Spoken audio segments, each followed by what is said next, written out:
ఓం శ్రీ సాయిరామ్. భగవాన్ శ్రీ శ్రీ శ్రీ సత్యసాయి బాబా వారి దివ్య చరణారవిందములకు హృదయపూర్వక నమస్సుమాంజలి సమర్పిస్తూ అందరికీ సాయిరామ్. శ్రీ సత్యసాయి ఆనందదాయి సాయితో పయనం పుస్తక పఠనం తరువాయి భాగం అండి. మనం ముందు వారంలో రాధ తన చెల్లెల్ని ఎలాగైనా గురు పూజకి తీసుకువెళ్ళాలా శ్రీకృష్ణ పరమాత్మ దగ్గరికి అని చంద్ర అని అనుకుంటుంది. కానీ ఆ చంద్ర అనే ఆమెకి, అంటే రాధగారి చెల్లెలకి కృష్ణుడంటే ఇష్టం లేదు. ఆ తర్వాత ఏం జరిగిందో విందామా. అతడు లేనప్పుడే మనం నదికి పోయి నీరు తెద్దాంరా అంది. చంద్ర అందుకు ఒప్పుకుంది. ఇద్దరు బిందెలు పట్టుకొని వెళ్ళారు. కొంత దూరం వెళ్ళేసరికి శ్రీకృష్ణుడే ఎదురొచ్చాడు. క్షణంసేపు చంద్రావళికి తన నడుముకు ఉన్న బిందె, కట్టుకున్న చీర, చుట్టూరా ఉన్న మొక్కలు, చెట్లు, రాధ అన్నీ అందరూ కృష్ణమయంగా కనిపించారు.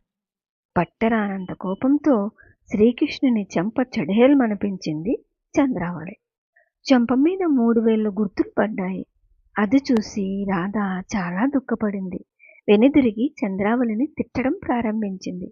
తన చెంప మీద పడ్డ 3 వేళ్ల గుర్తులు చూపించి శ్రీకృష్ణుడు నవ్వుతూ, ఆమెను తిట్టవద్దు, మనం ముగ్గురం ఒక్కటే అని ఆమె చూపించింది అని చెప్పి అక్కడి నుండి వెళ్ళిపోయాడు. సత్యభామ శ్రీకృష్ణుని చెంప మీద వేళ్ల గుర్తులు చూసి రుక్మిణితో, అక్క చూసారా చెంపను, దెబ్బతిని వచ్చినది చూసారా అన్నది. సత్వగుణవంతురాలైన రుక్మిణికి ఆ గుర్తులు కనిపించలేదు. శ్రీకృష్ణుడు సత్యభామను సమాధానపరిచి రాధ రూపంలో చంద్రావళి వద్దకు వచ్చాడు. చూడు చంద్ర, నేను శ్రీకృష్ణుని స్మరించేటప్పుడు నేనే శ్రీకృష్ణులాగా అయిపోతాను, అది నీవు నిజం అనుకోవద్దు అని చెప్పాడు. ఆ మాటను చంద్రావళి పూర్తిగా నమ్మింది. శ్రీకృష్ణుడు 3 రోజులు రాధ రూపంలో అక్కడే ఉండిపోయాడు. అప్పుడప్పుడు తన నిజరూపాన్ని చూపించిన రాధే అలా కనిపిస్తున్నదని చంద్రావళి సమాధానపడి ఊరుకున్నది. 3వ రోజున తన భర్త ఇంటికి తిరిగి వెళ్ళిపోయేందుకు సిద్ధపడింది. అంతలో శ్రీకృష్ణుడే ఆమె భర్త రూపంలో వచ్చి కోపంతో, ఏం చేస్తున్నావు, ఇంకా బయలుదేరలేదా, శ్రీకృష్ణునితో మాట్లాడావా ఏమిటి, పద పద అంటూ తొందర పెట్టాడు. ఆమె, లేదు లేదు, నేను అతనితో మాట్లాడలేదు, అతని ముఖం కూడా చూడలేదు అన్నది. బండిలో వెళ్ళేటప్పుడు భర్త రూపంలో ఉన్న శ్రీకృష్ణుడు, చూడు చంద్ర, కృష్ణుడు నా రూపం ధరించి కూడా రావచ్చును, అతనిని నమ్మవద్దు అన్నాడు. సరిగ్గా ఆ సమయానికి ఆమె అసలు భర్త ఎదురుగా వస్తున్నాడు. అది చూసిన చంద్ర కోపించి బండి దిగి వెళ్ళి అతనిని మనసారా కొట్టింది. ఈమెకి బుద్ధి చెడిపోయిందని, ఇంక ఈమె వల్ల ఏమీ ప్రయోజనం లేదనుకొని ఆమె భర్త వెళ్ళిపోయాడు. ఈ సంగతి తెలిసి గ్రామీణులు ఈ ఇద్దరి వల్ల పల్లె పాడైపోతుందని చూస్తూ ఊరుకోకూడదని వాళ్ళకి బుద్ధి చెప్పాలని తీర్మానించుకున్నారు. ఊరి మధ్యలో పెద్ద చితి పేర్చి దాని మీద రాధని చంద్రావళిని ఇద్దరిని కట్టి నిలబెట్టారు. ఆ పల్లెలోని ఆడపిల్లలతో, ఇప్పుడు వీళ్ళకి ఏమవుతుందో చూడండి, కృష్ణుని వెంట పడినట్లయితే మీకు కూడా ఇదే గతి పడుతుంది అని చెప్పారు. చితిని అంటించగానే రాధ ఎదుట నిలబడి ఉన్న శ్రీకృష్ణుని చూసింది. కృష్ణ, మాకు ఎంతటి కష్టమైనా రాని, నీవు మాత్రం మమ్మల్ని ఇలాగే చూస్తూ ఉండు, అంతే చాలు, మేము ఆనందంగా ఎట్టి కష్టాన్నైనా అనుభవిస్తాం అని ప్రార్థించింది. అంతలో చితిలో మంటలు ప్రజ్వరిల్లాయి. అప్పుడు ఉన్నవాడు ఉన్నట్టుగానే శ్రీకృష్ణుడు మాయమైపోయాడు. చితి మధ్య మంటలలో చిక్కునుకున్న రాధా చంద్రావళిని కూడా కనిపించలేదు. ఆకాశం మీద గరుడవాహనారూఢుడైన శ్రీ మహావిష్ణువు, అతని కుడి ఎడమలందు శ్రీదేవి భూదేవి కనిపించారు. అది చూసి పల్లెవాసులు ఆశ్చర్యపోయారు. వారికి జ్ఞానోదయమైంది. శ్రీకృష్ణుడెవరో అప్పుడు వారికి బోధపడింది. సత్వం, రజస్సు, తమస్సు అనే బ్రహ్మ విష్ణు మహేశ్వరులే శ్రీ భూదేవులతో కూడిన శ్రీ మహావిష్ణువు. ఇంతటి పవిత్రమైన గోపికల ప్రేమను మనుష్యులైన మీరు చెడ్డభావంతో చూస్తారు. దేహ సంబంధమైన హీన భావన ఒక్కటే మీకు తెలుస్తుంది. మంచి ఆలోచనలన్నింటిలోనూ మీరు దాన్నే లాక్కొస్తున్నారు. ఇది చాలా తప్పు. నిర్మలుడైన భగవంతుణ్ణి నిర్మల భావంతో పొందాలే కానీ హీనమైన భావాలకి ఆయన ఎప్పుడూ వశుడు కాడు. అంతటి నిర్మలమైన ప్రేమభావం గోపికలకు మాత్రమే ఉంది. వారికి వేరే ఎవ్వరూ సాటి కాలేరు. వారిని మీరు ఆదర్శంగా పెట్టుకోవాలే కానీ వారి వలె అయ్యేందుకు సాధ్యమే కాదు. కొందరు గోపికల భక్తి అదేమి గొప్పది, రామదాసు, కబీర్దాసు, సూరదాసు మొదలైన వారి వలె ఎందుకు భక్తిని ఆచరించకూడదు అని అడగవచ్చును. వారెవ్వరూ గోపికల భక్తికి సాటి కాలేరు. అంతకంటే వారిది ఒక మెట్టు తక్కువైనదే కాని ఎన్నటికీ సమానం కాదు. భగవంతుని విషయంలో మీరు భార్యాభర్తల భావాన్ని తీసుకుని రానేకూడదు. అతనికి దేహ సంబంధం అనేది లేనే లేదు. ఆయన పరిశుద్ధుడు. పరిశుద్ధ భావంతో భజించి ఆయనను పొందండి అని చెప్పి స్వామి ముగించారు. 1957 డిసెంబరు 2వ తేదీన సాయంకాలం శ్రమదాన కార్యక్రమం ముగిశాక భక్తులందరూ ప్రశాంతి మందిరంలో కూర్చున్నారు. స్వామి వచ్చి సింహాసనాన్ని అలంకరించారు. శ్రీ లక్ష్మీనారాయణ శాస్త్రి గారు ఆ రోజున అంబరీష మహారాజు జీవితంలో జరిగిన ఒక విషయాన్ని గూర్చి చెప్పడం ప్రారంభించాడు. ఆయన ఏకాదశి వ్రతాన్ని చాలా నిష్ఠగా చేసేవాడు. ఒకసారి ద్వాదశి పారణ సమయానికి దుర్వాస మహర్షి అతిథిగా వచ్చారు. ఆయన స్నానం సంధ్య ముగించుకొని సకాలంలో రాలేదు. సూర్యోదయం అయిపోతున్నదని గమనించి భోజనార్థం విచ్చేసిన సాధు సత్పురుషులందరికీ భగవంతుని శ్రీపాద తీర్థాన్ని ఇచ్చి దుర్వాస మహర్షి ఆగమనార్థం అంబరీషుడు వేచియున్నాడు అని శాస్త్రి గారు చెప్పారు. అది విని స్వామి, కాదు కాదు, అంబరీషుడు భక్తులందరికీ భోజనాలనే పెట్టేశాడు. దుర్వాసులు వచ్చేసరికి 2-3 తడవలు భోక్తలు లేవడం అయిపోయింది.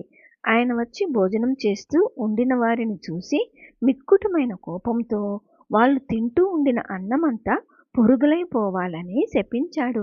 అందరూ భోజనం విడిచిపెట్టి లేచిపోయారు. ఇది చూసి అంబరీషుడు చాలా దుఃఖించి శ్రీమన్నారాయణునికి మొరపెట్టుకున్నాడు. విష్ణువు ఆగ్రహించి తన చక్రాయుధాన్ని దుర్వాసుని మీదికి వదిలాడు. అది ఆ మహర్షిని ఎక్కడా నిలవనివ్వకుండా పరిగెత్తించింది. ఆయన శంకరుని వద్దకు పరిగెత్తుకుపోయి, నీవే నేను కదా శంకరా, నన్ను కాపాడు అని మొరపెట్టుకున్నాడు. నేనే నీవయ్యుంటే తప్పకుండా రక్షించేవాడిని, కానీ నీవు అహంకారంతో వచ్చి ఉండడం చేత నిన్ను రక్షించలేను, వెళ్ళిపో అనేశాడు శంకరుడు. చివరకు దుర్వాసులు వైకుంఠానికి పోయి శ్రీ మహావిష్ణువుతో మొరపెట్టుకున్నాడు. ఆయన, నాకు చక్రాన్ని విడిచిపెట్టడమే తెలుసుగాని వెనుకకు త్రిప్పడం తెలియదు అన్నాడు. ఆఖరికి చక్రమే మనుష్యధ్వనితో, మహర్షి, నీవు నిష్కారణంగా భక్తుని హింసించి ఉండడం చేత అతని పాదాల మీదనే పడి క్షమాపణ కోరుకుంటే విడిచిపెడతాను అని చెప్పింది. చేసేది లేక దుర్వాసులు అంబరీషుని వద్దకు పోయి అందరి ఎదుట ఆయన పాదాలు పట్టుకోవలసి వచ్చింది. ఇదంతా ఎందుచేత జరిగింది? దుర్వాసులు జ్ఞాన మార్గాన్ని అనుసరించి అష్టసిద్ధులను సంపాదించిన గర్వంతో ఈ స్థితికి గురి అయ్యాడు. భగవంతుని నమ్ముకుని ఉన్న భక్తుడైన అంబరీషుని భగవంతుడే రక్షించాడు అని చెప్పి స్వామి, అష్టసిద్ధుల సాధనెందులకు, అది ఒట్టి భ్రమలలో కట్టివేయునుగా, దట్టమైన ఈ జీవితాటవిలో ఒట్టి నామమే పట్టపగలో, సత్యధర్మము శాంతి ప్రేమలతో నీ నిత్య జీవన యాత్ర సాగించు జీవా అన్న పాట పాడారు. ప్రశాంతి నిలయంలో దసరా పండుగ రోజున స్వామి పండితుల చేత ఉపన్యాసాలు చెప్పిస్తున్నారు. ఒక పండితుడు మాట్లాడేందుకు నిలబడ్డాడు. అప్పుడు ఆ పండితుని గురించి స్వామి సభకు ఈ విధంగా పరిచయం చేశారు. చూడండి, వయస్సు వచ్చిన ఈయన కుమారుడు ఈ మధ్యనే హఠాత్తుగా మరణించాడు. అయినప్పటికీ ఆ దుఃఖాన్ని సహించుకొని ఈయన నా దగ్గరికి వచ్చాడు. ఈయనను చూస్తే నా మనస్సుకి చాలా కష్టం అనిపించింది. ఇంటర్వ్యూకి పిలిచాను. మనస్సును సమాధానపరుచుకో అన్నాను. ఈయన అప్పుడేమన్నాడో తెలుసా?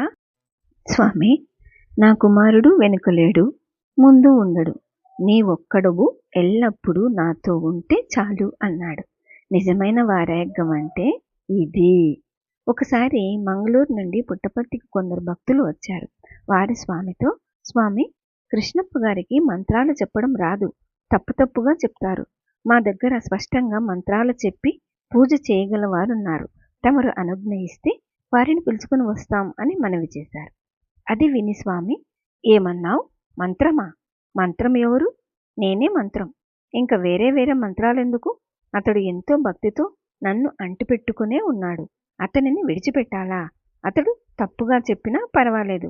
అతను ఇక్కడే ఉండని. మీ వారిని అక్కడే ఉండని అనేశారు. 1961 సెప్టెంబర్ 29వ తేదీన నేను శంకర్ కలిసి పర్తికి వెళ్ళాము. నా మనసు సంక్షోభంతో నిండి ఉంది. పుట్టపర్తి చేరేసరికి సాయంకాలం 5 గంటలైంది. పాత మందిరానికి పోయి అమ్మతో అన్నీ చెప్పుకున్నాను. మైసూరులో ఒక ప్రముఖమైన ప్రదేశంలో ఉన్న ఆస్తికి సంబంధించిన వ్యాజ్యములో మాకు ఓటమి సంభవించింది. అది మాకు ఆర్థికమైన గొప్ప నష్టం. నేను చెప్పిందంతా విని అమ్మ ప్రశాంతంగా స్వామి పట్ల ఆవిడకు గల ప్రగాఢమైన విశ్వాసానికి తగినట్లుగా సమాధానం చెప్పారు. నష్టం అయితే కానీ మన స్వామి మనకు అన్ని మంచికే చేస్తారు అన్నారు. స్వామి దర్శనం చేసుకుందుకు ప్రశాంతి నిలయంలోని కోరికల గది దగ్గరికి వెళ్ళాం. భజన జరుగుతూ ఉంది. ప్రత్యేక సంభాషణార్థం వరండాలో చాలా మంది కూర్చుని ఉన్నారు. కొంత సమయం గడిచాక స్వామి బయటికి వచ్చారు. మమ్మల్ని చూసి, పాతవారు భజనకు వెళ్ళండి, కొత్తవారిని ఇప్పుడు చూడాలి. మీరు పాద నమస్కారం మాత్రమే చేసుకోండి అన్నారు. మేము పాద నమస్కారం చేసుకుని భజనలోకి పోయి కూర్చున్నాం. మరునాడు భజన ప్రారంభం అవడానికి ముందే కోరికల గది దగ్గర కూర్చొని వేచి ఉన్నాం. స్వామి మమ్మల్ని పిలిచారు. లోనికి వెళ్ళాం. పాద నమస్కారం చేసుకున్నాం. ఏమైందని అడిగారు స్వామి. స్వామి, మేము ఓడిపోయాం అని వివరాలన్నీ చెప్పాను. అప్పీలు చేయమన్నారు. అందుకు చాలా ఖర్చు అవుతుంది. అంత డబ్బు ఎక్కడి నుండి వస్తుంది అన్నాను. స్వామి ఉన్నాడు, ఆయన అన్నీ చూసుకుంటాడు అంటూ నా తల మీద చేయి పెట్టారు. తర్వాత ఒక శ్లోకం చదివి, లక్ష్మణుడు శ్రీరాముని ఏమని ప్రార్థించాడో తెలుసా? రామా, నీవు విష్ణువై ఉండగా నన్ను ప్రక్కగా చేసుకొని ఎడబాయకుండా నన్ను మీ దగ్గరే ఎలా పెట్టుకున్నావో అట్లే ఇప్పుడు కూడా నన్ను ఎల్లప్పుడూ నీ జతలోనే ఉంచుకో అని ప్రార్థించాడు. అతనికి ఏమి కొరత? రాజ్యం, ఐశ్వర్యం, తల్లిదండ్రులు, భార్య అందరూ ఉన్నారు. అయినప్పటికీ అతడు వాటన్నిటినీ నిరాకరించి శ్రీరాముని ఒక్కరినే కోరాడు కదా. ఆదిశేషుడే లక్ష్మణుడు. ఆదిశేషుడే ఉండినప్పుడు అతనికి ఐశ్వర్యం ఉండెనా? లేదు. అయినప్పటికీ అతడు భగవంతుడొక్కడినే కోరాడు. అట్లే మీరు కూడా ఒక్క భగవంతుని కోసమే ప్రార్థించాలి. మిగిలిన కష్టనష్టాలు ఎట్లో దాటిపోతాయి అన్నారు. మీ ధ్యానంలోనే మమ్మల్ని ఉంచేసేయండి స్వామి అన్నాం. పాద నమస్కారం చేసుకున్నాం. అట్లయితే మళ్ళీ ప్రయత్నం చేయమంటారా స్వామి అని అడిగాను. తప్పకుండా చెయ్యి అన్నారు. పైకోర్టులో అప్పీల్ చేశాం. మళ్ళీ ఓటమే సంప్రాప్తించింది. మనసుకి చాలా దుఃఖం కలిగింది.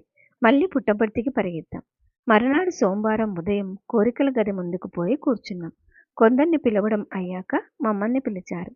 పాద నమస్కారమైనా దొరికితే చాలని పోయిన మాకు ప్రత్యేక సంభాషణ అవకాశం కూడా లభించింది. మేము లోపలికి వెళ్ళగానే స్వామి తలుపులు మూసి మా దగ్గరికి వచ్చారు. దుడ్డు దుడ్డు దుడ్డు దుడ్డు కోసం చింతిస్తూ ఉంటాం. ఎందుకోసం చింతించాలో తెలుసా? భగవంతుడు దొరకలేదు కదా అని చింతించాలి అన్నారు. అది కూడా ఒక ప్రక్కన ఉంది స్వామి అన్నాను. అట్లయితే దీనికోసం ఇంత చింత ఎందుకు? నీ దగ్గర ఉన్నన్ని రోజులు నీవు పర్సును అంటే డబ్బు సంచిని భద్రంగా చూసుకోవాల్సి ఉంటుంది. ఎప్పుడు నాకు అప్పగించావో అప్పుడు దానిని చూసుకోవాల్సిన బాధ్యత నాదవుతుంది. ఇంకా దాని విషయంలో నీవు చింతపడవచ్చునా అన్నారు. పడకూడదు స్వామి. అయితే అంత అప్పు ఎట్లా తీరుస్తామా అనే భయంతో చింత అన్నాను. నా మీద నమ్మకం తక్కువ అవడం చేతనే కదా నీకు భయం అవుతోంది. పూర్తి నమ్మకం ఉంటే భయం కలిగి ఉండేది కాదు. ఆత్మార్పణ అంటే ఏమిటో తెలుసా? ఏది జరిగినా జరగకపోయినా అతనిని ఎడబాయక అనుసరించి ఉండడం. అతడు చాలా కాకపోతే ఇలా చేస్తాడు, అలా కాకపోతే ఇలా చేస్తాడు, ఇలా కాకపోతే అలా చేస్తాడు, ఏ విధంగానైనా దారి చేస్తాడు. అతడు తమ వైపు చూపించుకొని ఏది కావలసినా చేయగలడు. రామదాసాదులు అందరూ ఏమి చేశారు? ఇదే కదా. ఎంతటి కఠిన శిక్షను అనుభవించినా రామస్మరణ విడవలేదు అన్నారు. స్వామి, వారు కూడా దెబ్బల బాధకు తట్టుకోలేక మిమ్మల్ని బాగా తిట్టిపోశారు. అయితే పుస్తకాల్లో మాత్రం వాళ్ళు తిట్టినదంతా కాకుండా ఏదో కొద్ది భాగం మాత్రమే ప్రకటించడం జరిగింది అన్నాను. అది విని స్వామి గట్టిగా నవ్వేశారు. స్వామి, మీరు మా హృదయంలో ఉండడం నిజమే అయినట్లయితే ఇటువంటి చింతలు మా మనస్సుకి అంటుతూ ఉండేవా అని నేను అడిగాను. ఎందుకు? రామదాసాదులకు కూడా ఈ కష్టం వచ్చింది కదా స్వామి. తమరు వారి హృదయంలో ఉండని సమయంలోనే వారు కొన్ని తప్పులు చేసి ఉండవచ్చును అన్నాను. కాదు కాదు, అలా కాదమ్మాయి. ఈ దేహం వస్తే దీనివల్ల అనేక పొరపాట్లు జరిగిపోతాయి. మనస్సులో మాత్రం అతనిని ఎడదెగకుండా స్మరించాలి అన్నారు. శంకర్ నమస్కరిస్తే వాని బుగ్గ పిండి పైకెత్తుతూ, ఏమిరా, చెప్పినట్లు వింటున్నావా అని అడిగాడు. అతడు అవును స్వామి అన్నాడు. మమ్మల్ని ఎన్నడూ విడిచిపెట్టవద్దని మేము స్వామిని ప్రార్థించాము.